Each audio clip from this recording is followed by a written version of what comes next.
العالمین والصلاة والسلام علی سید الانبیاء والمرسلین طیبین الطاہرین وابنہ الغوث العظم جیلانی وخواجہ اعظم مجمیری اجمعین اما بعد فاعوذ باللہ من الشیطان الرجیم بسم اللہ الرحمن الرحیم اهدنا الصراط المستقيم صراط الذين أنعمت عليهم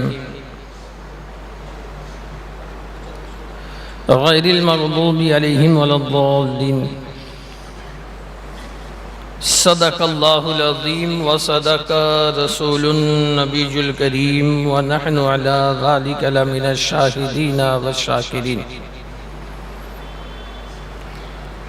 والحمد للہ رب العالمین۔ درود پاک پڑھی اللہم صلی علی سیدنا و مولانا محمد قد ضاقت حیلتی ادرکنی یا رسول اللہ یا رسول اللہ انظر حالنا یا حبیب اللہ اسمع قالنا اننی فی بحر حم مغرق خذ یدی ساحل لنا اشقالنا۔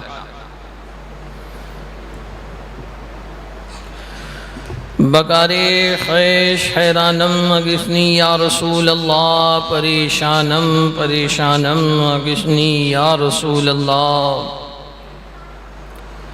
شہاب کس نوازی کن طبیبہ چارہ سازی کن مریض درد عشیانم اگسنی یا رسول اللہ۔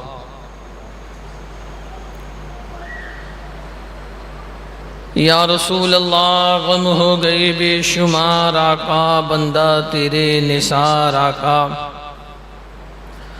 بگڑا جاتا ہے خیل میرا آقا آقا سوار آقا، مجدار میں آ کے ناؤ پھنسی ہے دے ہاتھ کے ہو جاؤں پار آقا۔ ٹوٹی جاتی ہے پیٹھ میری للہ یہ بوجھ اتار آقا، ہلکا ہے اگر ہمارا پلہ بھاری ہے تیرا وقار آقا۔ مجبور ہوں میں تو فکر کیا ہے تم کو تو ہے اختیار آقا، ہلکا ہے اگر ہمارا پلہ بھاری ہے تیرا وقار آقا۔ یا رسول اللہ ایک طرف آدائے دی ایک طرف ہے حاسدی، بندہ ہے تنہا شاہ تم پہ کروڑوں درود۔ خلق کے حاکم ہو تم رزق کے قاسم ہو تم سے ملا جو ملا تم پہ کروڑوں درود۔ کیوں کہوں بے کس ہوں میں کیوں کہوں بے بس ہوں میں، تم ہوں میں تم پر فدا تم پہ کروڑوں درود۔ کام وہ لے لیجئے تم کو جو راضی کرے، ٹھیک ہو نام رضا تم پہ کروڑوں درود۔ ماں ہما محتاج تو حاجت روا المدد یا غوث اعظم سیدہ، مشکلات بے عدد داریں ماں المدد یا غوث اعظم پیر ماں۔ معینہ دستگیرہ بادشاہ مرشدہ یا خواجہ بطسیل رحمت للعالمین چشم کرم برما۔ قابل احترام بزرگوں اور دوستوں، قرآن کریم کی ام الکتاب سورہ فاتحہ کی جن آیات کو تلاوت کیا، پروردگار اس کے متعلق مجھے حق بات کہنے کی توفیق عطا فرمائے۔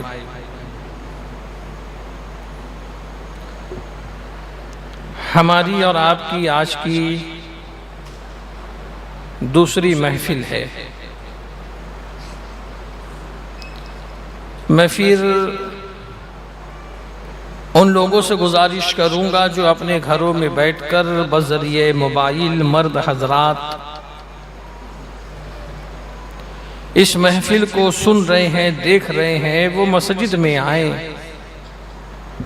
کل بھی میں نے کہا تھا مرد کے لیے مسجد کا دروازہ کھلا ہے، عورتوں کو آنا منع ہے۔ دوسری ایک بات،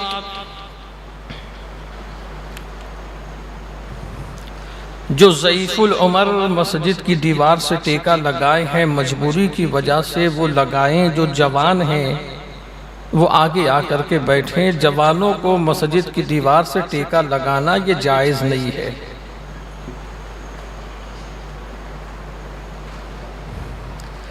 تقریر کا اصول یہ ہے کہ جب مقرر تقریر کرتا ہے تو سامعین اس کے سامنے ہو تو تقریر کرنے کا لطف آتا ہے۔ اگر لوگ منتشر ہو کر کے بیٹھیں گے تو مقرر کا ذہن خود ادھر ادھر ہو جائے گا۔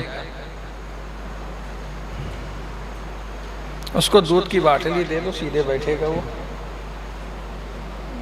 دودھ کی باٹلی ہو تو دے دو اس کو۔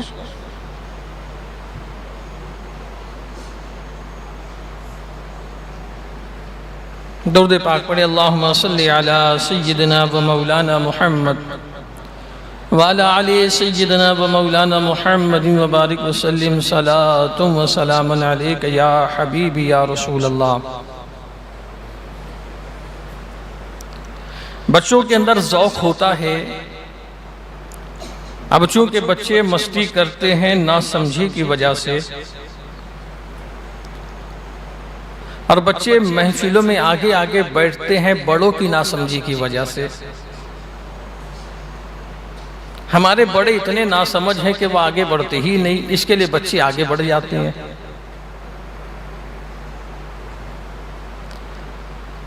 یہ حقیقت ہے، دین کے معاملے میں ہماری قوم ہمیشہ پیچھے رہنا ہی پسند کرتی ہے، جبکہ نبی کریم صلی اللہ تعالی علیہ وسلم ارشاد فرماتے ہیں جو نمازوں میں آگے آگے رہے اللہ تبارک و تعالی اس کو دنیاوی کاموں میں بھی سب سے آگے کر دیتا ہے۔ تو آپ دیکھیں جو انسان نمازوں کا پابند ہوگا، دینی امور میں آگے آگے رہے گا، اس کے پاس دولت رہے نہ رہے اس کے دل کا سکون اس کے پاس ہوگا۔ ہم اور آپ یہ سمجھتے ہیں کہ کامیاب اور کامران انسان وہ ہے جس کے پاس عزت ہے، جس کے پاس دولت ہے، جس کے پاس گاڑی ہے، جو بہت سکون کی زندگی گزارتا ہے وہ کامیاب ہے، ہم یہ سمجھتے ہیں۔ اللہ کے پیارے رسول حضور رحمت عالم صلی اللہ تعالی علیہ وسلم فرماتے ہیں دنیا میں کامیاب ترین انسان، دولت مند انسان وہ ہے جس کے پاس دنیا کی تین چیزیں ہوں، ایک اس کے دل کو سکون ہو، ایک اس کو رہنے کو مکان ہو، اور کھانے کے لیے ایک وقت کی غذا ہو۔ اس کے پاس دنیا کی ساری دولت ہے۔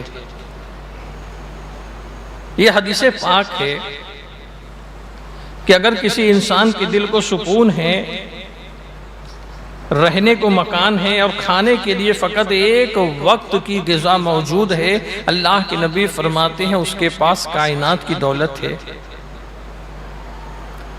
اب ان امیروں کو دیکھو جن کے پاس دولت کے انبار ہیں، دولت کے انبار بھرے پڑے ہیں، مگر اگر ان کے دل کو سکون نہیں ہوگا تو دولت سکون نہیں پہنچا سکتی۔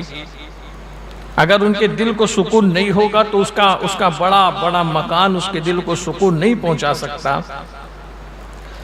سب سے بڑی دولت یہ ہے کہ انسان کو اطمینان قلب حاصل رہے، اس کا دل مطمئن رہے، اختلاج قلب کے مرض سے وہ محفوظ رہے۔ اللہ فرماتا ہے وَلَا تَحِنُوا وَلَا تَحْزَنُوا وَأَنْتُمُ الْأَعْلَوْنَ إِن كُنتُم مُؤْمِنِينَ، کہ اے میرے بندو تم خوف مت کرو، غم مت کرو، تم کامیاب رہو گے، سر بلند رہو گے، بشرط یہ کہ تم کامل مومن ہو جاؤ۔ اللہ رب العزت نے کامیابی کا دار و مدار یہ بتایا کہ تم کامل مومن ہو جاؤ. اگر تم مومن ہو تو تم کامیاب ہو، سربلند ہو، دنیا میں بھی اور آخرت میں بھی. تو یہ چیز ہمیں اور آپ کو اپنے ذہن و دماغ سے نکالنی ہوگی کہ دولت کے اندر کامیابی ہے، بڑے مکان کے اندر کامیابی ہے. کتنا ہی بڑا مکان بنا لو، کتنی ہی دولت اکٹھا کر لو، جاؤ گے 2 گز زمین کے اندر. وہی ایک قبر تمہارا ہمارا ٹھکانہ ہے، جسے ہم اور آپ شہر خاموشہ کہتے ہیں. وہی ایک قبر ہمارا تمہارا ٹھکانہ ہے، جس میں ہم اور آپ لوگوں کو لے جا کر کے پہنچاتے ہیں.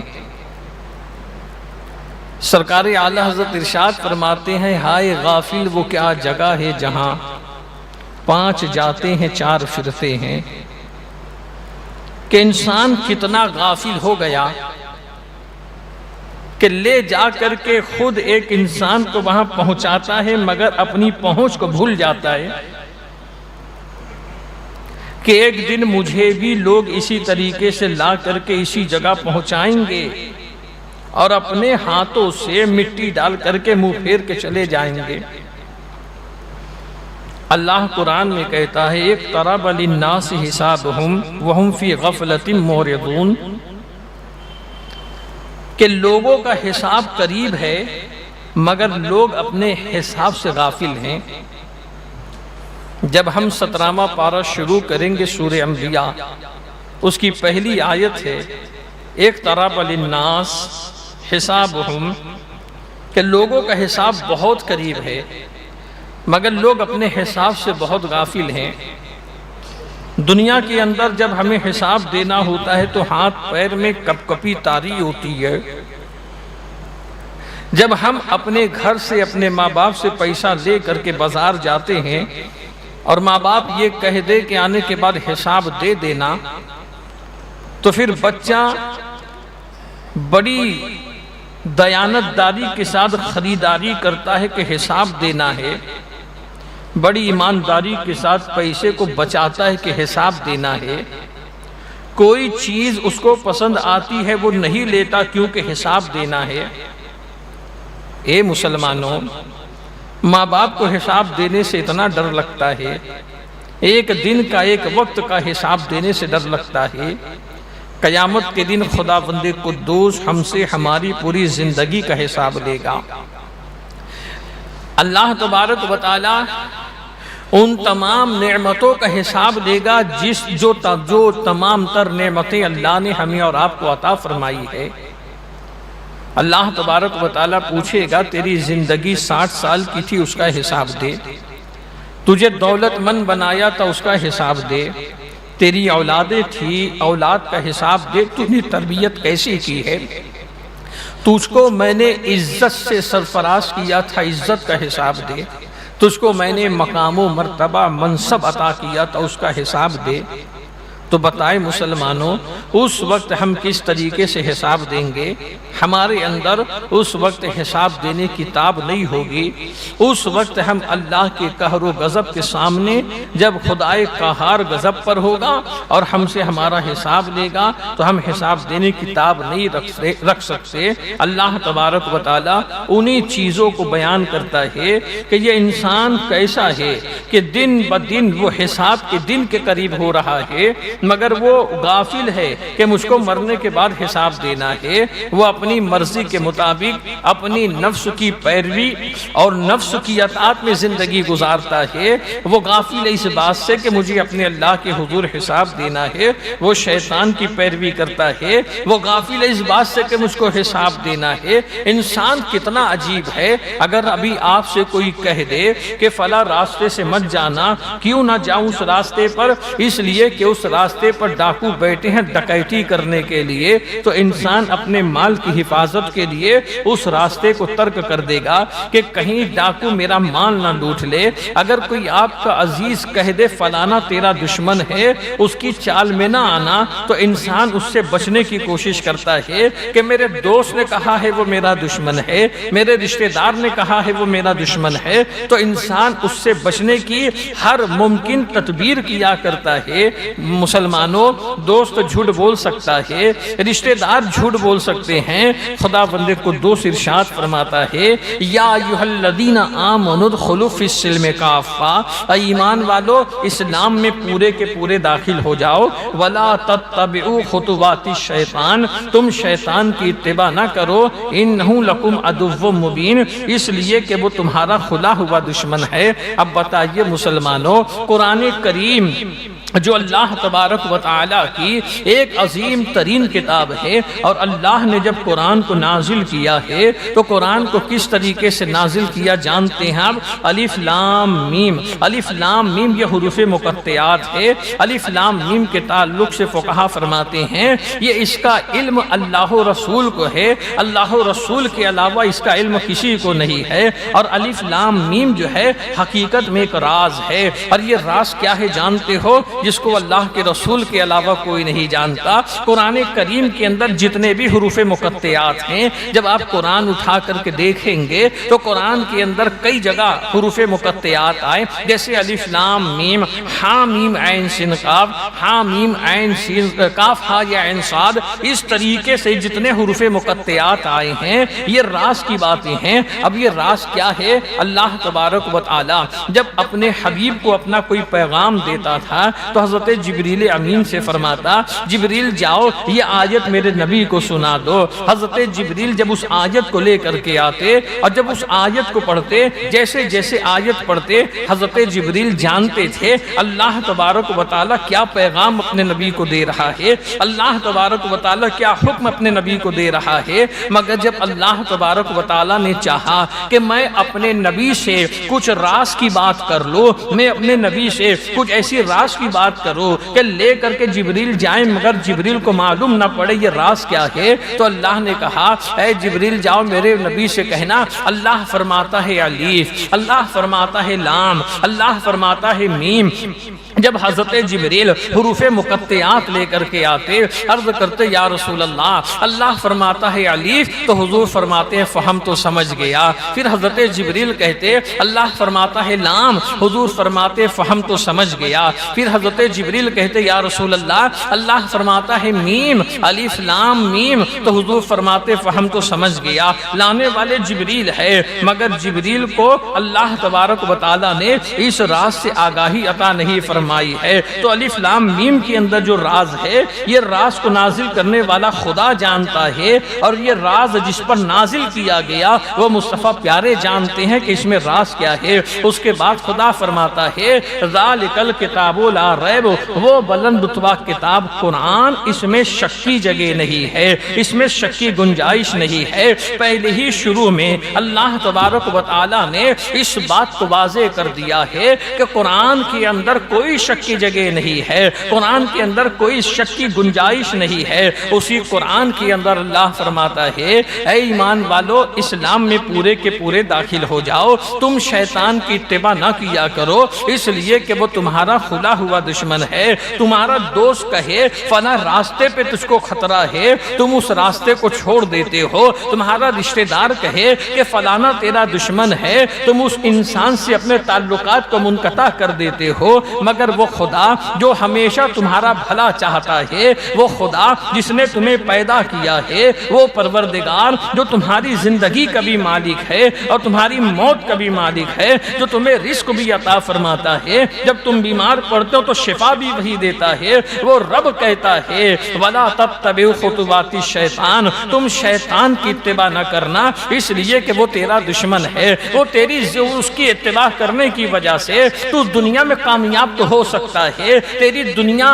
عیش و آرام سے گزر تو سکتی ہے، مگر ایک بات یاد رکھنا قیامت اور آخرت تیری تباہ ہو جائے گی اور قیامت تیری برباد ہو جائے گی، اور تو جب میرے حضور حاضر ہوگا تو شیطان کی اتباع و پیروی کی وجہ سے تیرا ٹھکانہ جہنم ہوگا۔ تو بتائیے مسلمانوں، آج مسلمانوں کے اندر یہ چیز ہے کہ نہیں کہ مسلمان جانتا ہے شیطان دشمن ہے، نفس میرا اپنا دشمن ہے، مگر مسلمان اپنے نفس کی پیروی کرتا چلا جاتا ہے۔ کل کی گفتگو میں غالباً میں نے عرض کیا تھا، ایک بزرگ سے کسی نے کہا تھا کہ حضور محبت کہتے کسے ہیں، محبت کس شے کا نام ہے؟ تو انہوں نے ارشاد فرمایا محبت یہ ہے کہ انسان اطمینان سے سوتا ہو، سکون کے ساتھ پڑا ہو، نرم نرم گدے کے اوپر پڑا ہو، اس میں چند جملے میں اپنے بھی شامل کر دیتا ہو کہ اتنے سکون سے ہو کہ وہ باہر نکلنے کا خواہش مند نہ ہو، اے سی کی ٹھنڈی ٹھنڈی ہوا آتی ہو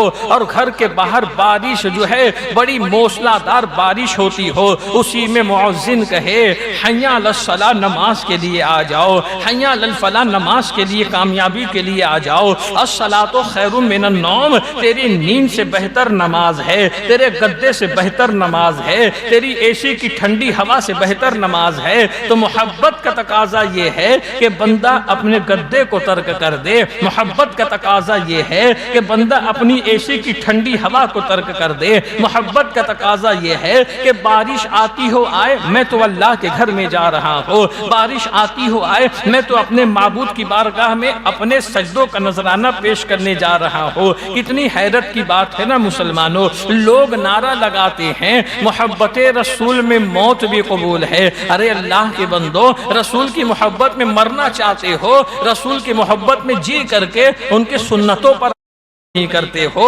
رسول کی محبت میں جی کر کے اپنے سر پہ ٹوپی پہن کر کے ان کو راضی کیوں نہیں کرتے ہو، رسول کی محبت میں جی کر کے اپنے چہرے کو داڑھی سے سجا کر کے انہیں خوش کیوں نہیں کرتے ہو، محبت رسول میں جی کر کے نمازیں ادا کر کے رسول اللہ کی چشمان مبارک کو راحت کیوں نہیں پہنچاتے ہو۔ محبت رسول میں مرنا قبول ہے، محبت رسول میں چہرے پہ داڑھی پسند نہیں ہے، محبت رسول میں جسم کے اوپر سنتوں والا لباس پسند نہیں ہے، محبت رسول میں اپنے سر کے اوپر ٹوپی پسند نہیں ہے، محبت رسول میں جو ہے اسلامی لباس تمہیں پسند نہیں ہے۔ یہ کہاں کی محبت ہے مسلمانوں؟ یہ فقط زبانی محبت ہے، یہ فقط بولنے والی محبت ہے۔ اے مسلمانوں، کل ہم نے سورہ فاتحہ کے تعلق سے سنا، اللہ سورہ فاتحہ جو سورہ دعا ہے، اس میں ایک آیت ہے اہدنا الصراط المستقیم، اے اللہ ہمیں سیدھا راستہ چلا ان لوگوں کا جس پر تو نے انعام کیا ہے،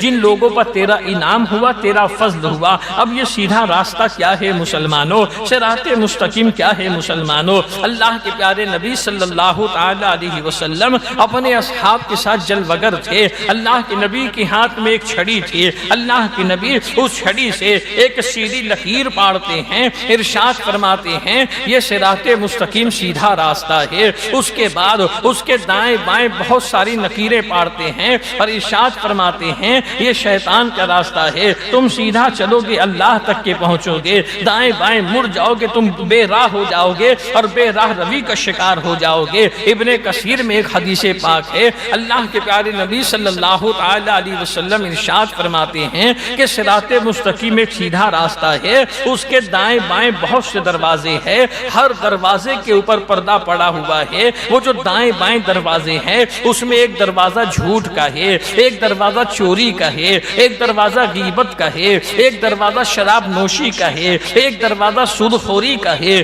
غرض کے جتنے گناہ اس دنیا میں پائے جانے ہیں وہ تمام تر گناہوں کے دروازے صراط مستقیم کے دائیں بائیں موجود ہے۔ نبی رحمت ارشاد فرماتے ہیں کہ جب بندہ صراط مستقیم پہ چلنے لگتا ہے تو دائیں بائیں سے جو دروازے ہیں جو ہے چوری کا دروازہ اسے اپنی طرف بلاتا ہے، شراب نوشی کا دروازہ اسے اپنی طرف بلاتا ہے، جوا کا دروازہ اسے اپنی طرف بلاتا ہے۔ اللہ کے نبی ارشاد فرماتے ہیں مگر ایک آواز اوپر سے آتی ہے، اے بندہ سیدھا چلتا رہے ورنہ تو گمراہ ہوگا، بے راہ روی کا شکار ہو جائے گا۔ ایک آواز نیچے سے آتی ہے، اے بندے ان آواز پہ اپنے کان کو نہ دھرنا ورنہ تو گمراہ ہوگا، بے راہ روی کا شکار ہوگا۔ نبی رحمت فرماتے ہیں وہ آواز جو اوپر سے آتی ہے وہ آواز قرآن کی ہوتی ہے، اور وہ آواز جو نیچے سے آتی ہے وہ آواز آدمی کے اپنے ضمیر کی ہوا کرتی ہے کہ آدمی کا اپنا ضمیر اسے گناہوں کی طرف جانے سے روکتا ہے اور گناہوں کے اوپر آمادہ ہونے سے منع کیا کرتا ہے۔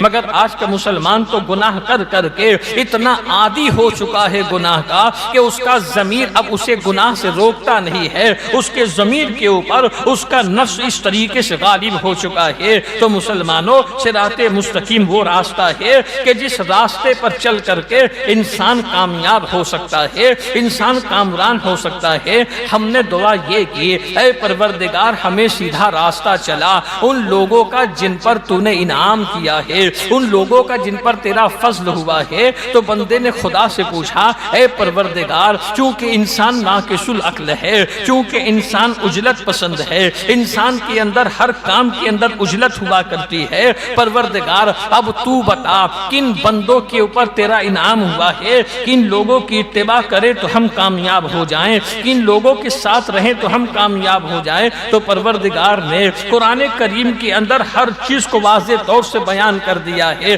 کبھی کبھی حیرت ہوتی ہے کہ لوگ قرآن پڑھنے کے بعد بھی قرآن کو سمجھتے کیوں نہیں ہے، قرآن پڑھنے کے بعد بھی قرآن پہ عمل کرتے کیوں نہیں ہے۔ اللہ نے قرآن میں واضح طور سے کہا ہے، انعم اللہ من النبیین والصدیقین والشہداء والصالحین وحسن اولئک رفیقا، کہ اللہ کا انعام انبیاء کی جماعت، صدیقین کی جماعت، شہداء و صالحین کی جماعت پر ہوا۔ یہ تو اللہ نے بتا دیا کہ یہ ایسی جماعت ہے، ان جماعت والوں پر اللہ کا انعام ہوا ہے، یعنی انبیاء کی جماعت، تبلیغی جماعت کی بات نہیں کرتا میں، جو جماعت پر اللہ کا انعام ہوا ہے، انبیاء کی جماعت پر اللہ کا انعام ہوا، شہداء کی جماعت پر اللہ کا انعام ہوا، صالحین کی جماعت پر اللہ کا انعام ہوا۔ پھر آگے پروردگار فرماتا ہے وَحَسُنَ أُولَئِكَ رَفِيقًا، یہ بہت بہترین دوست ہیں۔ اگر تمہیں دوستی کرنا ہے تو اللہ والوں سے دوستی کرو۔ یا ایھا الذین آمنوا اتقوا اللہ وکونوا مع الصادقین، اے ایمان والو اللہ سے ڈرو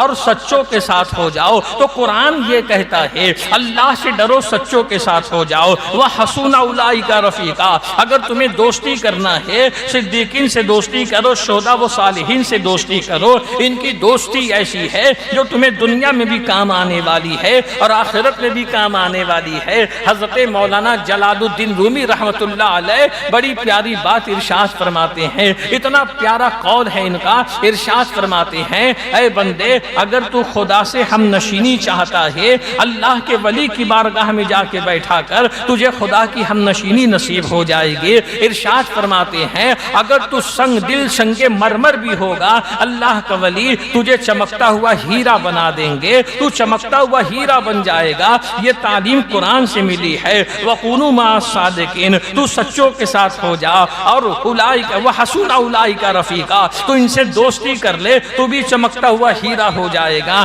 آپ یاد رکھنا مسلمانوں، اللہ کے ولی کی بارگاہ میں یا بزرگان دین کی بارگاہ میں جانے کی بات آتی ہے تو کچھ لوگ ایسے ہوتے ہیں جنہیں تھوڑا اعتراض ہو جاتا ہے، وہ ناسمجھی کی وجہ سے اعتراض کرتے ہوں گے، یا حسد کی وجہ سے اعتراض کرتے ہوں گے، یا بغض کی وجہ سے اعتراض کرتے ہوں گے کہ وہاں جانے سے ملتا کیا ہے۔ یاد رکھنا مسلمانوں، جس کو جو کچھ ملتا ہے خدا کی مرضی سے ملا کرتا ہے، اللہ کے حکم سے ملا کرتا ہے، مگر اللہ تبارک و تعالی جو کچھ عطا فرماتا ہے بغیر واسطے اور وسیلے کے دیتا بھی نہیں ہے، وہ کسی نہ کسی ذریعے سے دیتا ہے، کسی نہ کسی واسطے سے دیتا ہے، اور اللہ بے نیاز ہے، اس کو اس بات کی بھی حاجت نہیں ہے، مگر چونکہ انسانی تعلیم کے لیے، انسانی درس کے لیے پروردگار عالم ہر کام کو سبب سے پورا کرتا ہے۔ ایک بزرگ تھے، انہوں نے لوگوں سے اس بات کی لوگوں کو اس بات کا درس دیا، اس بات کی تعلیم دی کہ اللہ کے ولی کی بارگاہ میں جایا کرو، وہاں جا کر کے طلب فیض کیا کرو، وہاں جا کر کے ان کے واسطے اور وسیلے سے اللہ کی بارگاہ میں دعا کیا کرو۔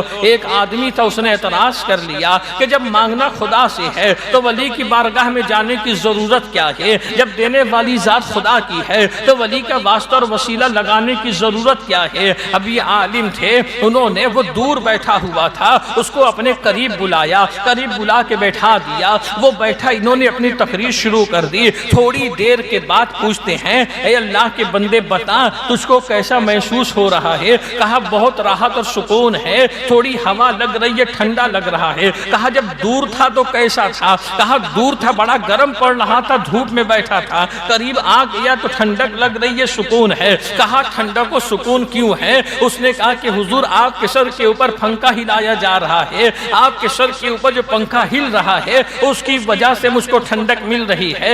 ارشاد فرمایا اچھا یہ بتا یہ پنکھا کس کے لیے ہلایا جا رہا ہے؟ یہ چالو کس کے لیے ہے؟ کہا آپ کے لیے چالو ہے۔ ارشاد فرمایا جب میرے لیے چالو ہے تو ہوا تجھ کو کیوں لگ رہی ہے؟ کہا آپ کے قریب میں بیٹھا ہوں اسی لیے ہوا لگ رہی ہے۔ ارشاد فرمایا یہی بات تو تجھ کو سمجھا رہا ہو کہ یہ پنکھا میرے لیے لگا ہے، یہ چالو میرے لیے ہے، مگر چونکہ تو میرے قریب بیٹھا ہے اس لیے اس کی ہوا تجھے لگ رہی ہے۔ اللہ کا ولی اللہ کا دوست ہوتا ہے، ہما وقت اس کی مزار پر اللہ کی رحمتوں کا نزول ہوتا ہے۔ جب تو اللہ کے ولی کی بارگاہ میں جا کے بیٹھے گا تو رحمت کے چھینٹے تجھ پہ بھی پڑ جائیں گے، اللہ کے فضل کے چھینٹے تجھ پہ بھی پڑ جائیں گے۔ وَقُونُوا مَعَ الصَّادِقِينَ، سچوں کے ساتھ ہو جاؤ۔ وَحَسُنَ أُولَٰئِكَ رَفِيقًا، ان سے دوستی کر لو، یہ صالحین ہے، ان سے دوستی کرو کہ یہ بڑے اچھے دوست ہیں۔ دنیا کا تیرا دوست چاہ پانی کر کے تجھ کو بھلا دے گا، مگر ولی کی بارگاہ میں جانے کا عادی رہے گا، ولی کا فیض دنیا میں بھی تیرے کام آئے گا اور آخرت میں بھی اس کا فیض تیرے کام آنے والا ہے۔ اور جس دن ولی کی نظر اٹھ جائے گی تو جو ہے ولی کی نظر ایسی ہوتی ہے جو ذرے کو آفتاب بنا دیا کرتی ہے، ذرے کو آفتاب بنا دیا کرتی ہے۔ تو اے مسلمانوں، قرآن کتاب ہدایت ہے، اللہ نے ہر ہدایت کو قرآن کے اندر نازل کیا۔ آج ہم جو ہدایت سے دور ہیں، آج ہم جو کامیابی سے دور ہیں، آج ہم جو فلاح سے دور ہیں، اس کی اصل اور بنیادی وجہ یہی ہے کہ ہم نے قرآن سے اپنے رابطے کو کمزور کر دیا ہے۔ اگر میں یہ کہوں کہ توڑ دیا تو بھی غلط نہیں ہوگا، اس لیے کہ اکثریت مسلمانوں کی ایسی ہے کہ جو قرآن پڑھنا نہیں جانتے ہیں، انہوں نے قرآن سیکھا ہی نہیں ہے کہ قرآن کو کیسے پڑھا جاتا ہے۔ کتنی حیرت کی بات ہے مسلمانوں، کتنے افسوس کی بات ہے، ہم دنیا کی ہر کتاب کو پڑھ لیتے ہیں مگر وہ قرآن جس کو اللہ نے قلب مصطفیٰ کے اوپر نازل کیا ہے، وہ قرآن جس کے اندر ہدایت ہے، نور ہے، رحمت ہے، اس کو ہم پڑھنا بھی نہیں جانتے ہیں اور اس پر ہم عمل کرنے کا ذوق بھی نہیں رکھتے ہیں۔ اسی قرآن کے اندر اللہ تبارک و تعالی ارشاد فرماتا ہے وَإِذَا قِيلَ لَهُمْ آمِنُوا كَمَا آمَنَ النَّاسُ، اے لوگوں ایمان لاؤ ان لوگوں کے جیسا کہ ایمان لانے والوں نے ایمان لایا۔ یہ سورہ بقرہ کی آیت ہے، پہلی رکوع اور دوسری رکوع کے درمیان کے اندر یہ آیت ہے۔ قرآن دیکھو مسلمانوں کس طریقے سے اللہ تبارک و تعالی قرآن کے ذریعے اپنے بندوں کی ہدایت، اپنے بندوں کو نصیحت کرتا ہے۔ اچھا ایک بات بتائیے، قرآن کو قرآن کہا کیوں جاتا ہے؟ قرآن کو قرآن اس لیے کہا جاتا ہے، قرآن کا مطلب یہ کہ وہ کتاب جسے بار بار پڑھا جاتا ہے، وہ کتاب جسے بار بار پڑھا جائے اسے قرآن کہتے ہیں۔ اللہ اسی قرآن میں فرماتا ہے، آپ دیکھیے قرآن کو پڑھتے چلے جائیے، ساری حقیقتیں سامنے آئیں گی اور سارے حجاب اٹھتے چلے جائیں گے۔ ذالک الکتاب لا ریب فیہ، وہ بلند رتبہ کتاب جس میں شک کی جگہ نہیں، اور ذالک الکتاب لا ریب فیہ ھدی للمتقین الذین یؤمنون بالغیب، اس میں ہدایت ہے متقیوں کے لیے جو بے دیکھے ایمان لاتے ہیں۔ اب دیکھیے مسلمانوں، بے دیکھے ایمان لانے والوں کے لیے ہدایت ہے، مطلب یہ جو غیب پر ایمان لاتے ہیں ان کے لیے ہدایت ہے۔ اللہ نے واضح طور سے قرآن کے شروع میں کہا ہے کہ ھدی للمتقین الذین یؤمنون بالغیب، اس میں ہدایت ان کے لیے ہے جو غیب پر ایمان لاتے ہیں۔ یہاں پہ یہ قید نہیں ہے کہ غیب کس کا، خدا کا غیب کہ نبی کا غیب، کس غیب کے اوپر ایمان لانے کی بات اللہ نے کہی، مطلق ارشاد فرمایا کہ ہدایت اس کے لیے ہے جو غیب پر ایمان لاتے ہیں۔ ہم نے خدا کو دیکھا نہیں مگر ایک مانتے ہیں، ہم نے جہنم کو دیکھا نہیں مگر اس کا وجود مانتے ہیں، ہم نے قبر کے عذاب کو دیکھا نہیں مگر اسے ہم مانتے ہیں، ہم نے جنت کے وجود کو دیکھا نہیں مگر اسے مانتے ہیں، ہم نے میزان و پلشرات کو دیکھا نہیں مگر اسے مانتے ہیں، ہم نے جو ہے ملک الموت کو دیکھا نہیں ہم اسے مانتے ہیں۔ یہ تمام غیوب کو ہم مانتے ہیں، مگر کس کے کہنے پہ مانتے ہیں؟ وہ مصطفیٰ جان رحمت کے کہنے پہ مانتے ہیں، جو ایک غیب دار رسول ہے، جو تمام غیوب کو جانتے ہیں، جن کو اللہ تبارک و تعالیٰ نے ہر غیب کا علم عطا فرمایا ہے۔ جب علم غیب مصطفیٰ کی بات آتی ہے تو لوگ تھوڑا سی اس کے اوپر اعتراض کر لیا کرتے ہیں کہ غیب اگر مانو نبی کا تو یہ شرک ہو جائے گا، معاذ اللہ رب العالمین، صدبار معاذ اللہ۔ یہ سمجھتے کیوں نہیں اتنی چھوٹی سی بات ہے، یہ شرک کی رٹ تو لگاتے ہیں، مگر اگر ان سے پوچھ لو شرک کا مطلب کیا ہے تو وہ شرک کا مطلب نہیں بتا پائیں گے۔ شرک کا مطلب یہ اللہ کی ذات و صفات میں اس کے جیسا کسی کو ماننا، یہ شرک ہوتا ہے کہ اللہ کی ذات و صفات میں اس کے جیسا اگر کوئی مان لے کسی کو تو وہ مشرک ہو جائے گا۔ اب آپ بتائیے، آپ بیمار پڑتے ہو، بیمار پڑنے کے بعد جب ڈاکٹر کے پاس جاتے ہو تو ڈاکٹر سے کیا کہتے ہو؟ مجھ کو جلدی سے اچھا کر دو، مجھ کو کام ہے۔ تو کیا سمجھ کے بولتے ہو مجھ کو جلدی سے اچھا کر دو؟ کیا اسے تم خدا سمجھ کے بولتے ہو؟ خدا نہیں سمجھتے، تم یہ سمجھتے جو ڈاکٹر ہے دوا دے گا، یہ دوا دے گا تو میں اچھا ہو جاؤں گا، مگر تمہارا عقیدہ اور تمہارا اعتقاد اس کی دوا پہ بھی نہیں ہوتا ہے۔ دل کے کسی نہ کسی گوشے کے اندر یہ بات ہوتی ہے کہ دوا تو اس کی کھاؤں گا مگر شفا تو میرا پروردگار مجھ کو دے گا، اس لیے کہ شفا تو اللہ ہی کی طرف سے آتی ہے۔ یاد رکھو مسلمانوں، لوگ یہ کہتے ہیں کہ نبی کے لیے غیب ماننا شرک ہے، اس لیے کہ غیب صفت اللہ کی ہے، اللہ کی صفت غیب کی ہے، فقط اللہ ہی غیب جانتا ہے۔ اب بتائیے، کئی بار ان مثالوں کو آپ لوگوں کے سامنے پیش کیا ہو، یہاں جتنے بیٹھے ہیں سب بینا ہے کہ نابینا ہے؟ سب بینا ہے نا، بینا کا مطلب دیکھنے والا، سب دیکھ رہے ہیں نا، کہ سب دیکھ کر کے ہی چلتے ہیں، سب کی آنکھیں روشن ہے نا ماشاءاللہ۔ اب بتائیے، اللہ دیکھتا ہے کہ نہیں دیکھتا ہے؟ اللہ بھی دیکھ رہا ہے، تم بھی دیکھ رہے ہو، تو یہ تو شرک ہو جائے گا کہ دیکھنا تو اللہ کی صفت ہے، اللہ بصیر ہے، دیکھتا ہے۔ یہاں جتنے بیٹھے ہو سب سن رہے ہو کہ نہیں؟ سب سن رہے ہو۔ اگر کوئی بہرا ہوتا تو آتا نہیں کہ جا کے کروں گا کیا، جب سننے میں نہیں آئے گا تو سنتے ہو اس لیے یہاں پہ آئے ہو۔ اللہ سمیع ہے کہ نہیں؟ اللہ سنتا ہے کہ نہیں؟ تم بھی دیکھ رہے ہو، خدا بھی دیکھتا ہے، تم بھی سن رہے ہو، خدا بھی سنتا ہے۔ یہاں جتنے بیٹھے ہو سب زندہ ہو کہ مردہ ہو؟ سب کے سب زندہ ہو۔ اگر مردہ ہوتے تو ابھی کسی قبرستان کے اندر ہوتے، زندہ ہو تو یہاں پہ آئے ہو نا۔ تو اب بتائیے، تم بھی زندہ ہو اور اللہ بھی ہے، اللہ بھی زندہ ہے، تو بتائیے کیا یہ شرک ہو جائے گا؟ تم کہو کہ نہیں شرک نہیں ہوگا۔ کیوں نہیں شرک ہوگا؟ اس لیے کہ ہمارا دیکھنا سننا اللہ کی عطا سے ہے، اللہ کا دیکھنا سننا اس کا اختیاری ہے۔ ہمارا زندہ رہنا اللہ کی عطا سے ہے، اللہ کی صفتیں ہے، اس کی اختیاری ہے۔ جب وہ چاہے گا ہمیں موت دے دے گا، جب وہ چاہے گا ہماری آنکھوں کی بینائی چھین لے گا، جب وہ چاہے گا ہمارے کانوں سے قوت سماعت کو چھین لے گا۔ تو اسی طریقے سے علم غیب الہی جو ہے، اللہ کا غیب علم ذاتی ہے، رسول اللہ کا علم عطائی ہے۔ اللہ خود سے ہر چیز کو جانتا ہے اور اللہ کے بتانے سے مصطفیٰ پیارے جانتے ہیں، اللہ کے دکھانے سے مصطفیٰ پیارے دیکھتے ہیں،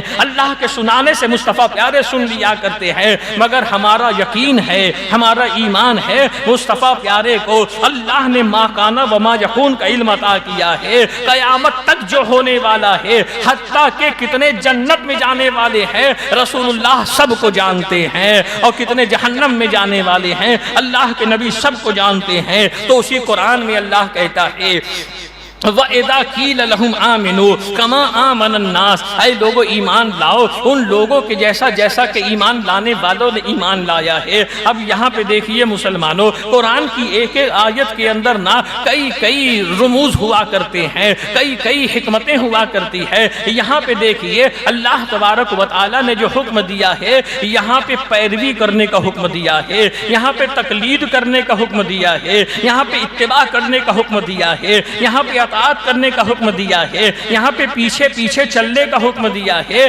ایمان کے معاملے میں۔ اے لوگو ایمان لاؤ ان لوگوں کے جیسا کہ ایمان لانے والوں نے ایمان لایا۔ بعض مفسرین کہتے ہیں اس کا مطلب یہ ہے، اللہ فرماتا ہے اے لوگو ایمان لاؤ جیسا کہ صحابہ نے ایمان لایا ہے۔ بعض مفسرین کہتے ہیں اللہ نے جو حکم دیا اے ایمان والو ایمان لاؤ ان لوگوں کے جیسا کہ لانے والوں نے لایا ہے، حضرت عبداللہ بن اسلام کے جیسا ایمان لاؤ۔ اور بعض مفسرین، اکثر مفسرین یہ کہتے ہیں یہ اشارہ خلفائے راشدین کی طرف ہے، مطلب اس کا یہ ہوا اے ایمان والو ایمان لاؤ جیسا کہ حضرت ابو بکر ایمان لے کر کے آئے ہیں، جیسا کہ حضرت عمر ایمان لے کر کے آئے ہیں، جیسا کہ عثمان غنی اور مولا کائنات ایمان لے کر کے آئے ہیں، ان کے ایمان کے جیسا تم ایمان لے کر کے آؤ۔ اس آیت کے اندر تو خلفائے راشدین کی فضیلت بھی واضح ہوتی ہے کہ اللہ نے اپنے بندوں کو اس بات کا حکم دیا ہے اپنا ایمان ابو بکر کے ایمان کے جیسا کر لو، اپنا ایمان عمر، عثمان اور علی کے ایمان کے جیسا کر لو تو تم کامیاب ہو جاؤ گے۔ اور اس میں ایک بات یہ بھی ہوتی ہے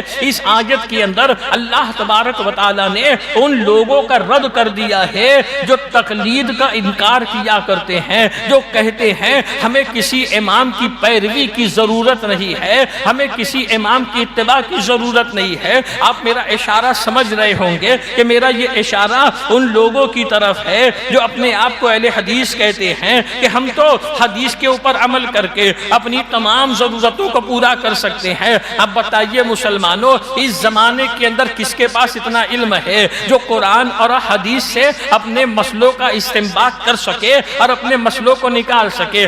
آج قوم کا حال تو یہ ہے، مسلمانوں کا حال تو یہ ہے کہ اگر کبھی کبھی کوئی جملے ایسے منہ سے نکل جاتے ہیں، مثال کے طور پہ ایک مرتبہ کسی سے میں نے کہا کہ آب دست لینے کے بعد تو اسے آب دست سمجھ میں نہیں آیا کہ آب دست کرتے کہتے کسے ہیں۔ تو آب دست کا مطلب یہ آدمی جب پاخانہ کرتا ہے، پاخانہ کرنے کے بعد جب وہ اپنی نجاست کو چھڑاتا ہے اسے کہتے ہیں آب دست۔ لوگ کہتے پیشاب پیشاب پیشاب کا مطلب کیا ہوتا ہے جانتے ہو؟ پیشاب کا مطلب یہ، پیش مطلب آگے، آب مطلب پانی، پیشاب کا مطلب ہوا آگے کا پانی۔ تو آج کا مسلمان تو ایسا ہے کہ اگر تھوڑا اردو مشکل ہو جائے تو مسلمان اس کا مطلب نہیں سمجھتا ہے۔ تو بتائیے وہ قرآن کی آیت پڑھ کر کے اس میں سے اپنا مسئلہ کیسے نکال لے گا؟ وہ رسول اللہ کی حدیث پڑھ کر کے اس میں سے اپنا مسئلہ کیسے نکال لے گا؟ کہیں نہ کہیں تمہیں ضرورت پڑے گی کہ کسی سے پوچھنا پڑے گا، کسی امام کی اقتداء کرنا پڑے گا، کسی امام کی پیروی کرنا پڑے گا۔ اب لوگ یہ کہتے ہیں کہ جب خدا ایک ہے، قرآن ایک ہے، رسول ایک ہے تو امام چار کیوں ہے؟ ارے پاگل انسان، خدا رسول ایک ہے، قرآن ایک ہے، مگر چار امام اس لیے ہے کہ وہ چاروں امام حق ہے اور وہ چاروں کا راستہ جا کر کے مدینے میں ہی ملتا ہے۔ وہ چاروں جو ہے لے جا کر کے رسول اللہ تک کے پہنچایا کرتے ہیں، ورنہ رسول اللہ صلی اللہ علیہ وسلم کی تمام تر حدیثوں کے اوپر ایک وقت میں انسان عمل کر ہی نہیں سکتا ہے۔ مثال کے طور پہ مسلمانوں ہم نماز پڑھتے ہیں، ہم اپنی نماز کے اندر رفع الیدین نہیں کرتے ہیں، شوافی اپنی نماز میں رفع الیدین کرتے ہیں۔ اسی طریقے سے چار مسلک میں سے ایک مسلک ایسا بھی ہے کہ وہ نماز میں ہاتھ نہیں باندھتے، سیدھے کھڑے رہتے ہیں۔ تو اب بتائیے مسلمانوں، اللہ کے نبی صلی اللہ تعالی علیہ وسلم نے کبھی نماز میں حالت قیام میں اپنا دست مبارک سینے کے نیچے ناف کے اوپر باندھا ہے اور کبھی نماز میں اپنا دست مبارک جو ہے ناف کے اوپر باندھا ہے۔ تو حناف جو ہے اپنا ہاتھ ناف کے اوپر باندھتے ہیں اور شوافی ناف کے اوپر باندھا کرتے ہیں، تو دونوں حدیث کے اوپر عمل کر رہے ہیں۔ اب جو اہل حدیث ہوگا وہ کیسے ہاتھ باندھے گا؟ ایک ہاتھ ناف کے اوپر، ایک ہاتھ ناف کے اوپر رکھے گا، کیا اس طریقے سے وہ نماز پڑھے گا؟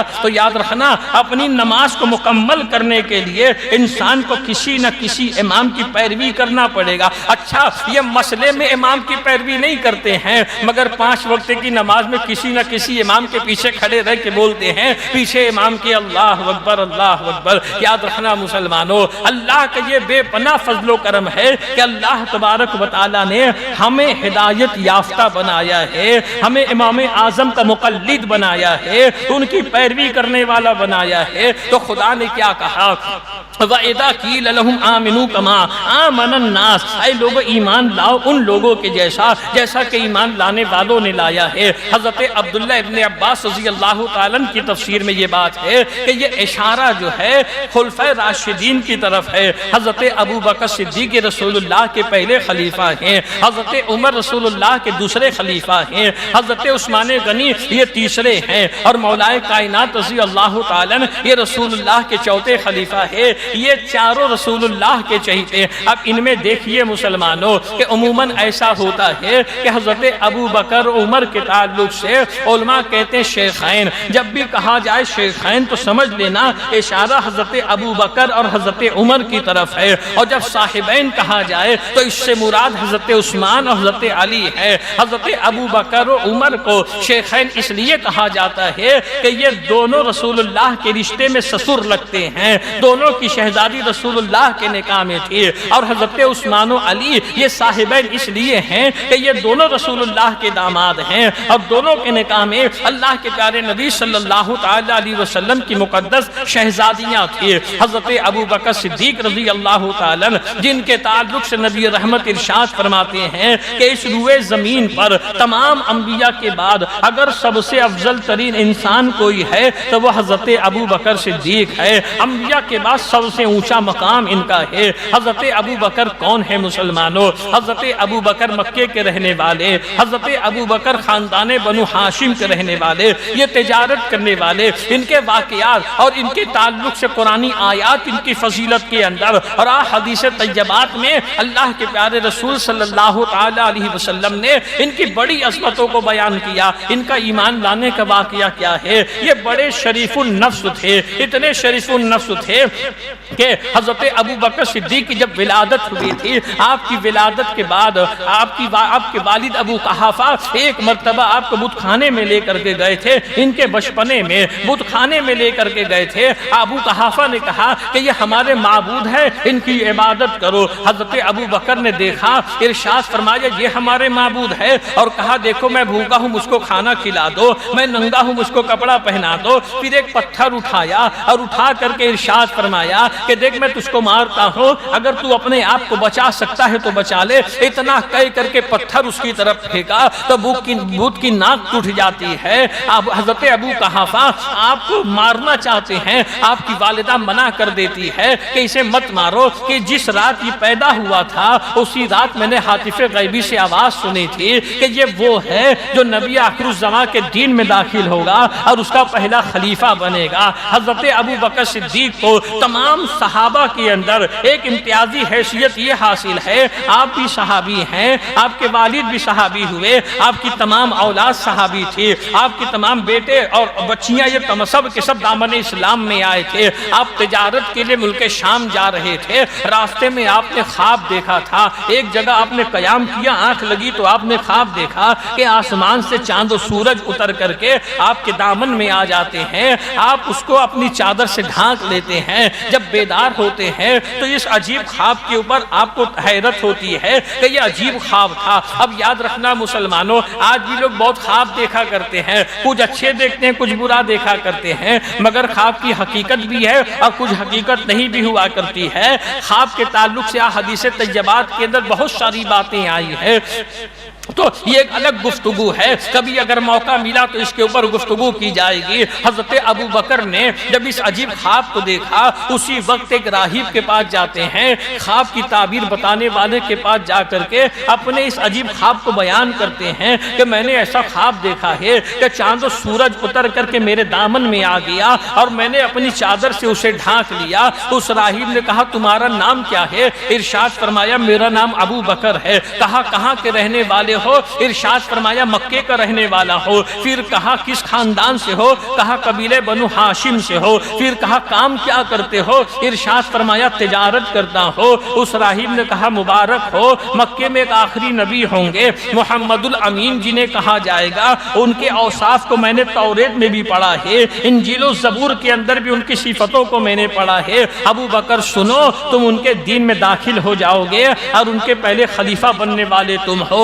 اس بات کو سننے کے بعد، خواب کی اس تعبیر کو سننے کے بعد اب دل کے اندر رغبت پیدا ہوتی ہے ملاقات کی۔ اب تجارت کی بجائے وہ مکہ واپس آتے ہیں، حضور کو تلاش کرتے ہوئے حضور کی بارگاہ میں پہنچتے ہیں۔ حضرت ابو بکر کو دیکھ کر کے اللہ کے نبی مسکراتے ہیں، ارشاد فرماتے ابو بکر جلدی کرو، کلمہ پڑھو اور میرے دین میں داخل ہو جاؤ۔ عرض کرتے حضرت ابو بکر کہتے ہیں کہ حضور نبی معجزہ دکھاتے ہیں۔ اللہ کے نبی فرماتے ہیں کہ وہ جو ملک شام کا خواب تھا اور جو راہب کی تعبیر تھی وہ میرا ہی تو معجزہ ہے۔ اب دیکھیے مسلمانوں کہ یہاں پہ بات کیا ہے کہ یہ حدیث پڑھتے سب ہیں، یہ حدیث سنتے سب ہیں، مگر حدیث کے اندر نکات کو سمجھنے کی کوشش کوئی نہیں کرتا ہے۔ شام کے اندر، ملک شام کے اندر ابو بکر نے خواب دیکھا ہے، ملک شام کے راہب نے خواب کی تعبیر بتائی ہے، اور مکے میں بیٹھ کر کے رسول اللہ اس خواب کو بھی دیکھ رہے ہیں اور راہب کی تعبیر کو بھی سن رہے ہیں۔ اسی کو تو غیب کہتے ہیں مسلمانوں، اسی کو تو کہتے ہیں دور و نزدیک کے سننے والے وہ کان لالے کرامت پہ لاکھوں سلام، کہ راہب نے ملک شام کے اندر تعبیر بتائی ہے، مصطفیٰ پیارے مکے کے اندر اس تعبیر کو سن رہے ہیں۔ تو کیا بعید ہے کہ ہم یہاں سے کہیں مصطفیٰ جان رحمت پہ لاکھوں سلام اور اللہ کے نبی ہمارے سلام کو نہ سنیں؟ ہم یہاں سے کہیں کعبے کے بدر و دجا تم پہ کروڑوں درود اور اللہ کے نبی ہمارے درود کو نہ سنے؟ ہمارا یقین ہے، ایمان ہے اس بات کے اوپر کہ رسول کا غلام دنیا کے کسی بھی کونے سے جب ان پر سلام بھیجتا ہے، رسول اللہ اپنے مقدس کان سے اس کے سلام کو سماعت کرتے ہیں اور اس کے سلام کو سنا کرتے ہیں۔ حضرت ابو بکر صدیق رضی اللہ تعالیٰ عنہ یہ تمام صحابہ کے اندر اتنا اونچا مقام رکھنے والے ہیں۔ آپ دیکھیں ان کی فضیلتوں کو اگر دیکھیں گے، ان کے اشار کو اگر دیکھیں گے، ان کی جانشاری کو اگر دیکھیں گے، حضرت ابو بکر صدیق رضی اللہ تعالیٰ عنہ یہ جب دامن اسلام کے اندر آئے ہیں، مسلمان ہونے کے بعد یہ رسول اللہ سے اتنی محبت کرتے کہ یہ رسول اللہ، یہ پیارے آقا صلی اللہ علیہ وسلم سے کی بارگاہ میں سب سے زیادہ رہنے والے حضرت ابو بکر صدیق ہے۔ جنگ تبوک ہوئی تھی، جنگ تبوک کے موقع پر اللہ کے پیارے نبی صلی اللہ علیہ وسلم نے اپنے اصحاب کو حکم دیا تھا اپنے مال کے ذریعے اللہ کے دین کی نصرت کرو۔ یہ جب تبوک کا میدان قائم ہوا تھا اور جب تبوک کا غزوہ ہوا تھا، اس وقت مسلمانوں کی حالت ایسی تھی، ایک ایک کھجور پر دو صحابہ گزارا کیا کرتے تھے۔ اس وقت مسلمانوں کی حالت یہ تھی، ایک ایک سواری پہ دو صحابہ سواری کیا کرتے تھے۔ اللہ کے نبی نے جب دین خدا کے لیے صحابہ سے ان کے مال کو طلب کیا کہ اپنے مال کو راہ خدا میں دے دو، اپنے مال کے ذریعے دین خدا کی مدد کرو۔ اب دیکھیے مسلمانوں، صحابہ کتنا ایثار کیا کرتے تھے، صحابہ کتنی جانشاری کیا کرتے تھے کہ راہ خدا میں جب مال کی بات آتی تھی تو اپنا مال بھی دیتے تھے، اور جب جان کی بات آتی تھی تو اپنی جان بھی دے دیا کرتے تھے۔ حضرت عثمان غنی رضی اللہ تعالیٰ عنہ اس موقع پہ 10,000 درہم و دینار، اس وقت کا جو بھی روپیہ پیسہ تھا، رسول کی بارگاہ میں پیش کرتے ہیں اور صحابہ کے لیے ان کے خورد و نوش کا انتظام کرتے ہیں۔ جب یہ حکم ہوا اپنے مال کو پیش کرو، حضرت فاروق اعظم فرماتے ہیں اس وقت میرے پاس کچھ مال تھا، اب میرے دل کے اندر یہ بات آئی کہ آج تو ابو بکر سے نیکی میں آگے بڑھ جاؤں گا، آج تو ابو بکر سے نیکی میں آگے بڑھ جاؤں گا۔ یہ تصور لے کر کے حضرت فاروق اعظم اپنے مال کا 2 حصہ کرتے ہیں، ایک حصہ گھر والوں کے استعمال کے لیے رکھتے ہیں اور ایک حصہ رسول اللہ کی بارگاہ میں لے کر کے آتے ہیں اور حضور کے قدموں میں پیش کرتے ہیں۔ حضرت ابو بکر صدیق رضی اللہ تعالیٰ جب آتے ہیں تو اپنے گھر کا پورا ساز و سامان لے کر کے آ جاتے ہیں،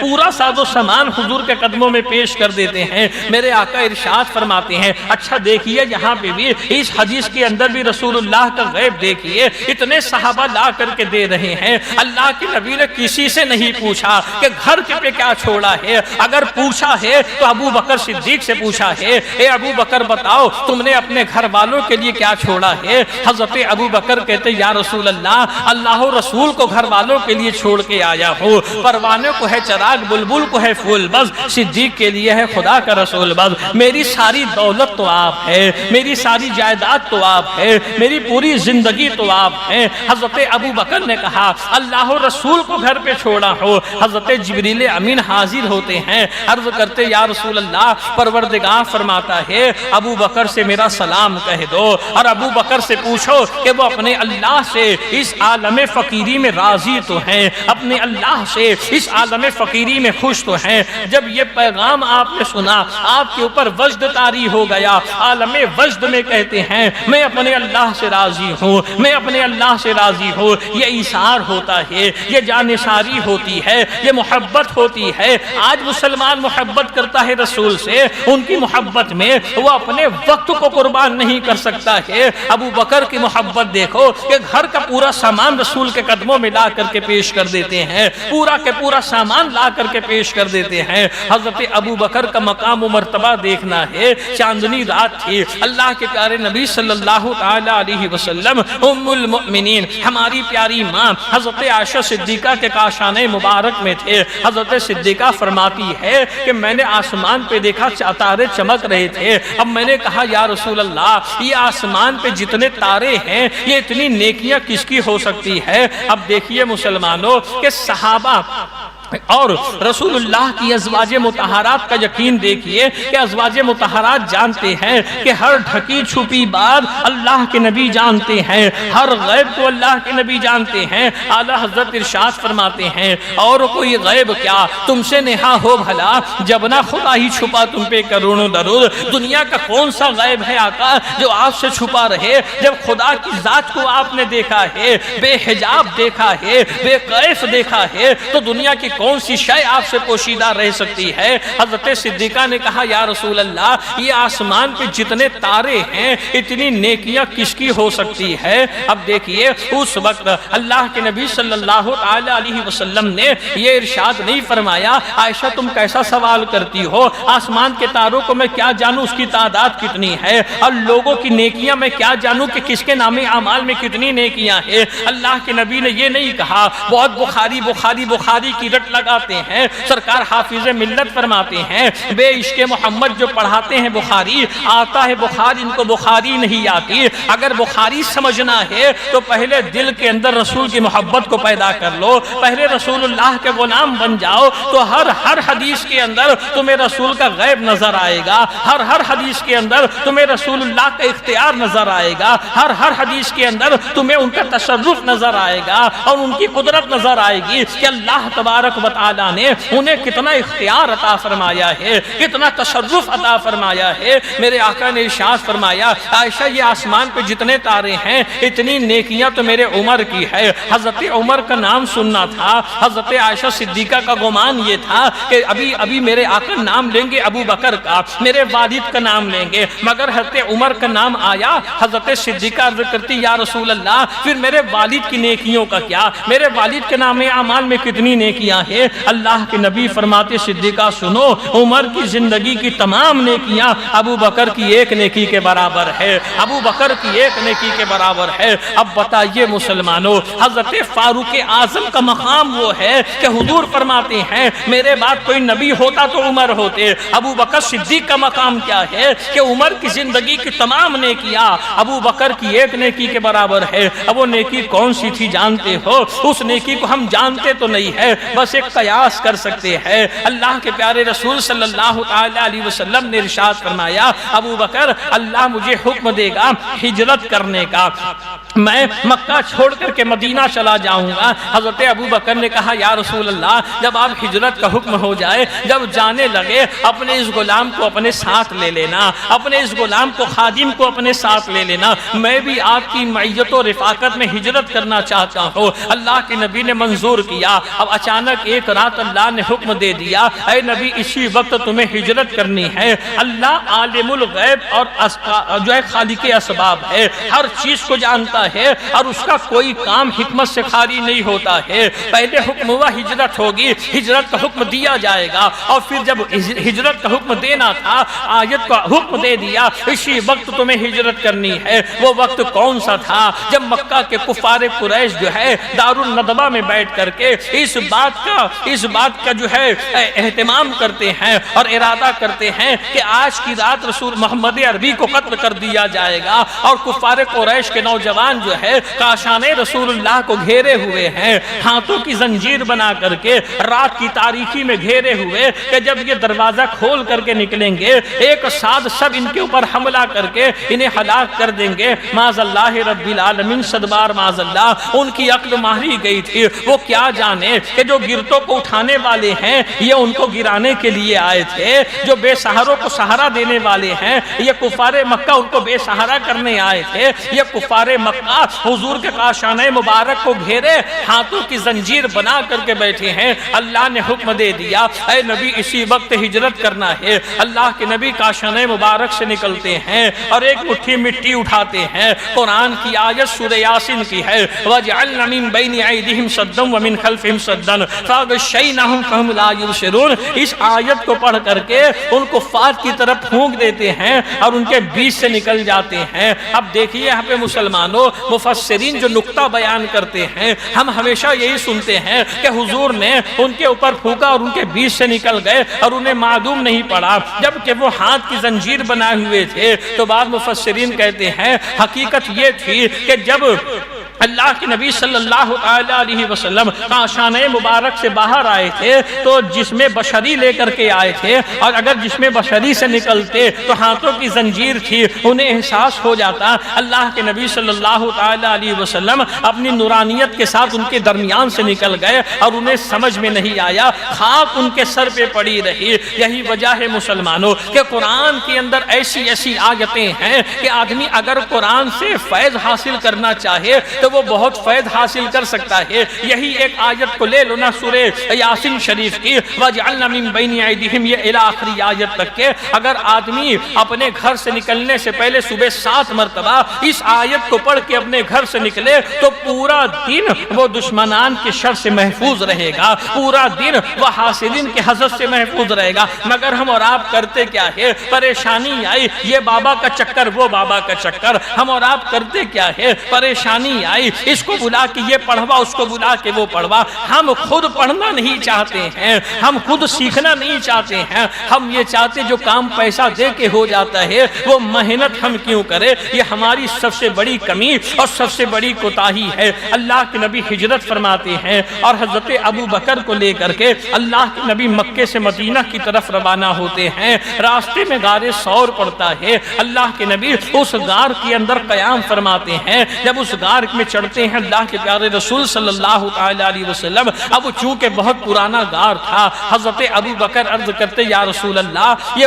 پرانا غار ہے، تھوڑی دیر آپ یہاں قیام کریں، میں اندر صاف صفائی کر کے آتا ہوں۔ آپ اندر گئے تو غار کے اندر بیل اور سوراخ بہت زیادہ تھے۔ آپ نے غار کو اچھے سے صاف کیا اور صاف کرنے کے بعد اپنا کپڑا پھاڑ پھاڑ کر کے سارے سوراخ کو بند کیا، اس ارادے سے کہ پرانا غار ہے، کوئی مضر جانور اس کے اندر ہوگا، وہ نکل کر کے کہیں اللہ کے نبی کو اذیت نہ دے دے، اللہ کے نبی کو تکلیف نہ دے دے۔ تمام غار، تمام سوراخ کو آپ نے بند کر دیا، ایک سوراخ بچا رہ گیا، کپڑا ختم ہو گیا۔ حضرت ابو بکر اس کے اوپر اپنی ایڑی رکھ دیتے ہیں اور حضور کو آواز دیتے ہیں۔ اللہ کے نبی غار میں تشریف لا کر کے حضرت ابو بکر صدیق کے زانوں پہ سر رکھتے ہیں، آپ کو نیند آ جاتی ہے۔ اسی وقت اللہ تبارک و تعالیٰ نے ایک درخت کو حکم دیا، وہ درخت غار کے منہ پہ آ کر کے رک جاتا ہے اور مکڑیاں اس کے اوپر جالا بنا دیتی ہے تاکہ کفار مکہ جو حضور کا تعاقب کر رہے تھے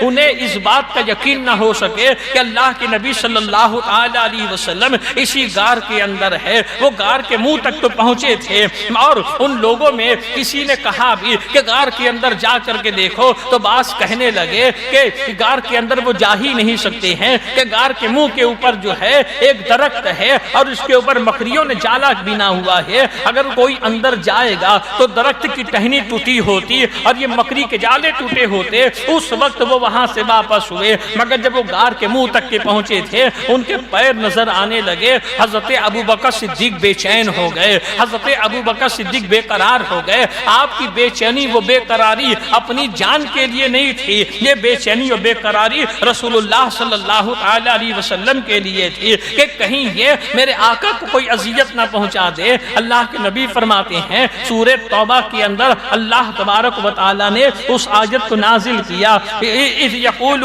لصاحبہ لا تحزن ان اللہ معنا، کہ وہ اپنے صاحب سے کہہ رہے تھے۔ اب یہاں سے مفسرین کہتے ہیں حضرت ابو بکر صدیق کا صحابی ہونا یہ قرآن سے ثابت ہے۔ اگر کوئی حضرت ابو بکر صدیق کی صحابیت کا انکار کر دے تو وہ کافر ہو جائے گا، اس لیے کہ اللہ کے نبی نے جو کہا اللہ اسے قرآن کے اندر محفوظ کر لیتا ہے۔ اللہ کے نبی نے کیا کہا کہ لا تحزن، اے ابو بکر خوف مت کرو، ان اللہ معنا، اللہ ہمارے ساتھ ہے، اللہ ہمارے ساتھ ہے۔ پھر اللہ نے حضرت ابو بکر صدیق کے دل کے اوپر سکینہ نازل فرمایا، آپ کے دل کے اوپر سکون نازل فرمایا۔ یہ حضرت ابو بکر صدیق ہے، ان کی فضیلت کو اللہ نے قرآن کے اندر نازل کیا ہے۔ ایک روایت کے اندر یہ بھی ہے کہ اللہ تبارک و تعالی نے جنت کے اندر ایک مقام بنایا ہے، اور جنت میں ایک دن اللہ تبارک و تعالی اپنی خاص تجلی سے جنت کو نوازتا ہے، اور اپنی خاص تجلی کا نزول جنت میں فرماتا ہے،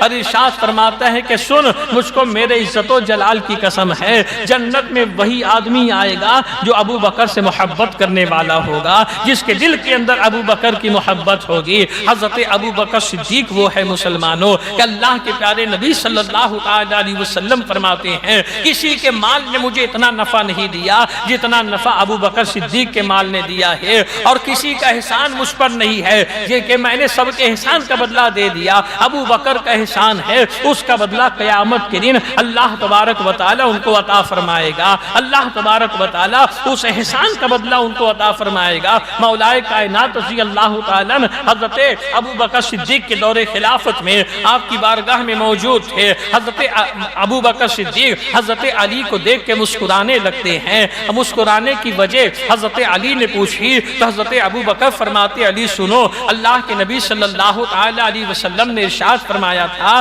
کہ علی وہ ہیں کہ قیامت کے دن پل سے رات پہ گزرنے کی اجازت جس کو علی دیں گے وہی بندہ پل سے رات سے گزر سکتا ہے۔ یہ حضرت ابو بکر فرماتے ہیں، جب آپ یہ فرما لیتے ہیں تو حضرت علی بھی مسکرانے لگتے ہیں۔ حضرت ابو بکر فرماتے اب تم کیوں مسکرا رہے ہو؟ تو حضرت علی فرماتے ابو بکر سنو، اللہ کے نبی نے مجھ سے کہا تھا علی اجازت اسی کو دینا جو ابو بکر سے محبت کرنے والا ہوگا، جس کے دل کے اندر ابو بکر کی محبت ہوگی، جو حضرت ابو بکر سے سچا پیار کرنے والا ہوگا اسی کو اس بات کی اجازت دینا۔ یہ حضرت ابو بکر صدیق ہے۔ اور دیکھیے مسلمانوں، ایک مرتبہ اللہ کے پیارے نبی صلی اللہ علیہ وسلم حضرت ابو بکر صدیق کو اپنی انگوٹھی دیتے ہیں، ارشاد فرماتے ابو بکر اس پہ میرے اللہ کا نام لکھا دو، لا الہ الا اللہ کندہ کرا دو۔ حضرت ابو بکر لے کر کے گئے، کندہ کرنے والوں کو دیا، ارشاد فرمایا اس پہ لا الہ الا اللہ لکھ دو،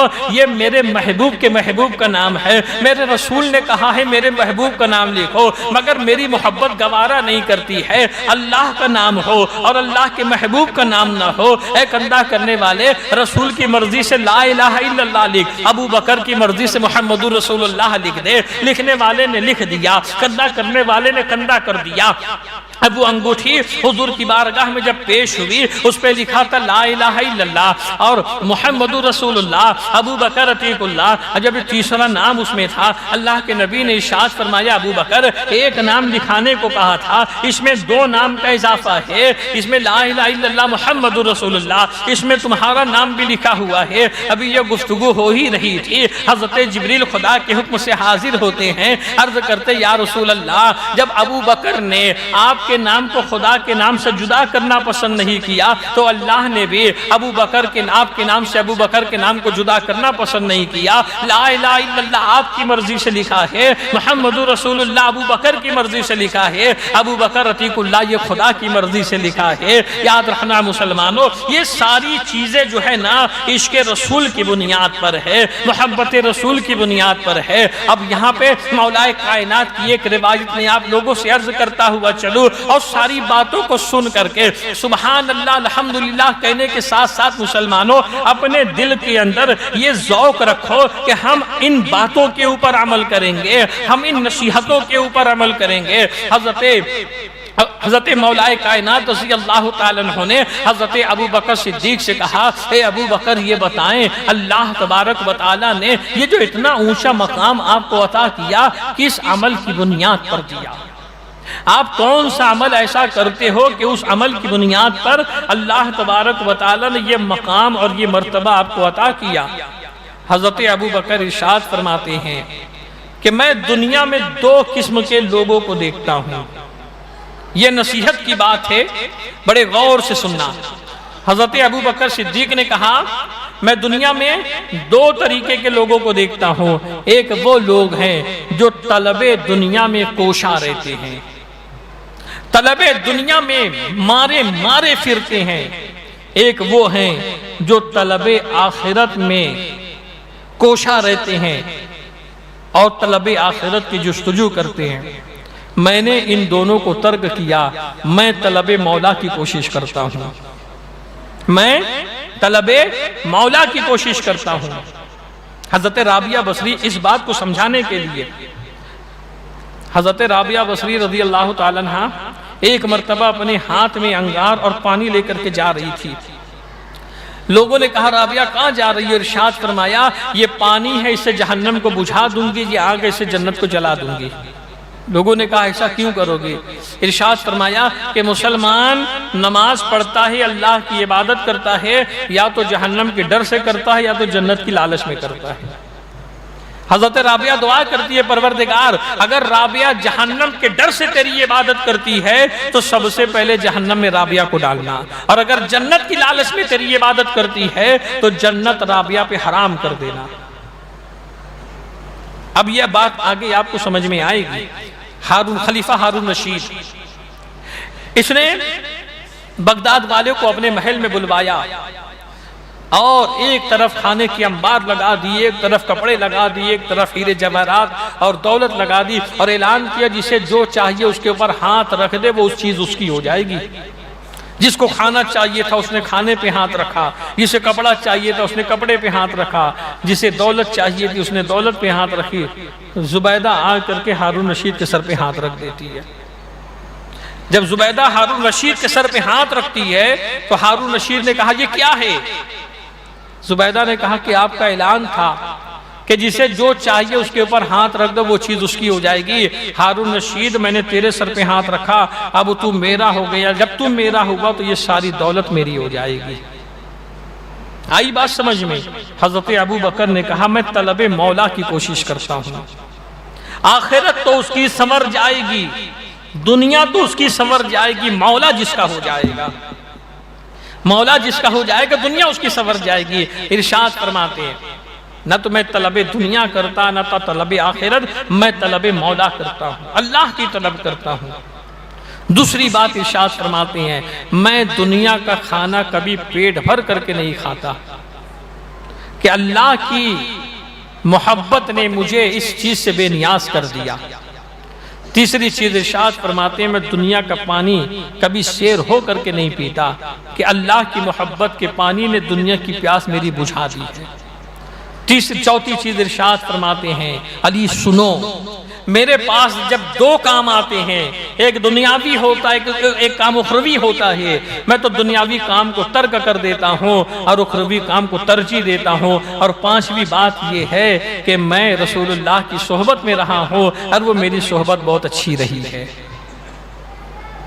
تو اس میں جو 5 باتیں حضرت ابو بکر صدیق نے ارشاد فرمائی ہے، اس میں سے 3 چیزیں دنیا کا کھانا، دنیا کا پانی،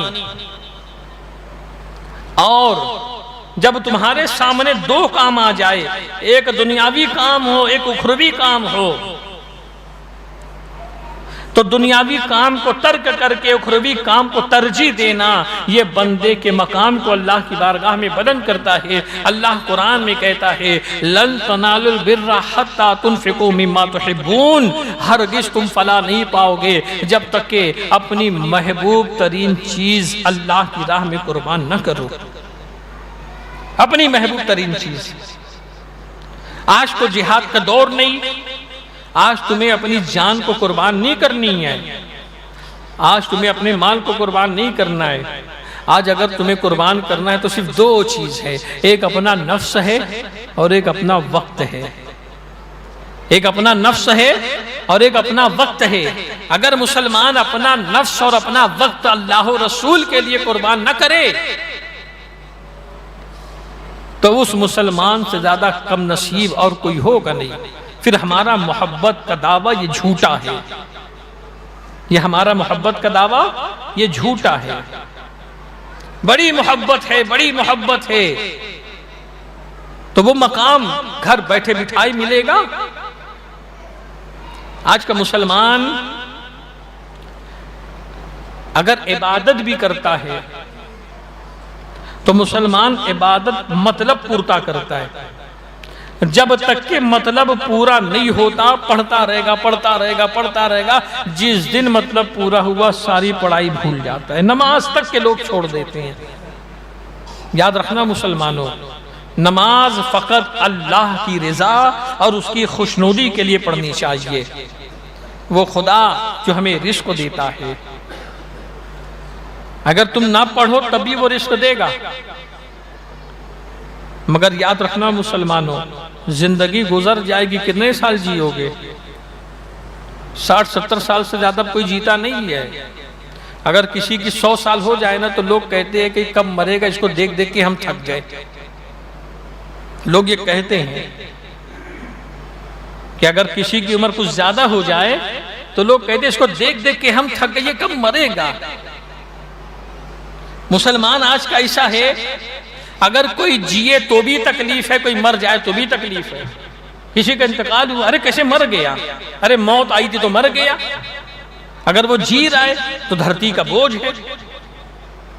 تو مسلمان اپنے گریبان میں منہ نہیں ڈالتا ہے، اپنے آپ کو اپنے دامن میں سمجھتا ہے میں تو بہت پارسا ہوں، میں تو فرشتہ ہوں۔ غلطی لوگ کرتے، میں غلطی کر ہی نہیں سکتا۔ وہ قیامت کے دن جب خدا کے حضور حاضری ہوگی، جب وہاں پٹائی ہوگی، تب سمجھ میں آئے گا کہ ساری غلطی تو میری اپنی ہے۔ مسلمان لوگوں کو سدھارنا چاہتا ہے، خود سدھرنا نہیں چاہتا۔ یقین مانو مسلمانوں، ہر مسلمان اگر اپنے آپ کی اصلاح کر لے، خالی اپنے آپ کو سدھار لے، تو پھر کسی واعظ کی، کسی نصیحت کی، کسی تقریر کی ضرورت نہیں پڑے گی۔ مگر مسلمان اپنے آپ کو سدھارنا ہی نہیں چاہتا۔ لوگ مسجد میں آنے کے بعد بھی اس کی نمازیں دیکھتے ہیں، کس کی پیر کی انگلی لگی، کس کا پیجامہ اونچا، کس کا پیجامہ نیچا، اتحیات کس کو یاد، کس کو نہیں یاد۔ اور یہ سارا بوجھ آ کر کے امام کے سر کے اوپر ہوتا ہے۔ اگر امام کبھی نماز میں غلطی کر دے، اللہ کی پناہ، اللہ کی پناہ، لقمہ کوئی نہیں دیتا۔ سلام پھرنے کے بعد کہتے ہیں 1 رکعت ہوئی، 4 رکعت ہوئی، 3 رکعت ہوئی، اتنے لوگ رہتے لقمہ کوئی نہیں دیتا۔ پھر کہتے ہیں امام صاحب گھومنے گئے تھے کیا؟ یہ لوگوں کی عادت ہو چکی ہے۔ لوگ سمجھتے ہیں امام صاحب ہے نا فرشتہ ہے، یہ غلطی کر ہی نہیں سکتا ہے۔ حدیث پاک میں اللہ کے پیارے نبی حضور رحمت عالم صلی اللہ تعالی علیہ وسلم فرماتے ہیں،